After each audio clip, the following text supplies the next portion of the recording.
बिस्मिल्लाहिर्रहमानिर्रहीम। अस्सलाम वालेकुम वरहमतुल्लाहि वबरकातुहू। आबिद राजा चैनल की तरफ से आज मैं अपने दोस्तों को नबी अकरम सल्लल्लाहु अलैहि वसल्लम का एक बहुत ही प्यारा फरमान सुनाऊंगा। उससे पहले मैं अपने तमाम दोस्तों से गुजारिश करूंगा कि आपने अगर मेरे चैनल को अभी तक सब्सक्राइब नहीं किया तो ज़रूर कर लें ताकि डेली आप तक अच्छी अच्छी वीडियो पहुंच सकें।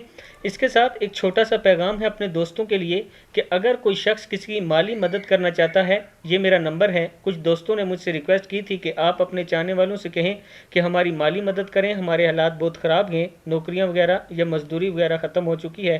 अगर आप दोस्त किसी की मदद करना चाहते हैं, मेरा व्हाट्सअप नंबर है, मुझसे रब्ता कर सकते हैं। आपका माल इंशाअल्लाह हकदार तक पहुँचाया जाएगा। तो स्टार्ट करते हैं आज का लेसन। बिस्मिल्लाहिर्रहमानिर्रहीम। नबी अकरम सल्लल्लाहु अलैहि वसल्लम की नसीहत। रसूल अल्लाह सल्लल्लाहु अलैहि वसल्लम ने फरमाया, तुम किसी की कमज़ोरियों की तलाश में ना रहा करो और जासूसों की तरह किसी के ऐब मालूम करने की कोशिश भी मत करना। सही बुखारी की है।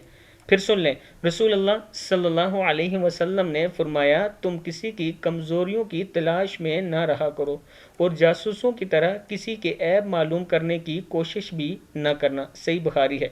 जब नबी अकरम सल्लल्लाहु अलैहि वसल्लम ने ये फरमा दिया तो अब हमें सिर्फ इस पर अमल करना है। आगे से इस पर सवाल नहीं पूछने कि क्यों, कैसे, कब, बल्कि नबी अकरम सल्लल्लाहु अलैहि वसल्लम ने फरमा दिया कि किसी की कमज़ोरियां तलाश ना करो तो हमने नहीं करनी, और किसी की जासूसी ना करो तो हमने नहीं करनी, ऐब तलाश नहीं करने। समझो कि अगर इन तीनों कामों में से हमने कोई काम भी किया तो हम हलाक हुए, हलाकत में पड़ेंगे हम, इसलिए कि नबी ने इससे मना फरमा दिया है। और नबी अकरम सल्लल्लाहु अलैहि वसल्लम जिस काम से रोकें, हकीकत में अल्लाह ताला उस काम से रोक रहे होते हैं। तो अपने दोस्तों से गुजारिश करूंगा कि कोशिश करें कि नबी अकरम सल्लल्लाहु अलैहि वसल्लम की इस नसीहत पर अमल करें। इस वीडियो को आगे ज़रूर शेयर करें। अस्सलामु अलैकुम वरहमतुल्लाहि वबरकातुहू।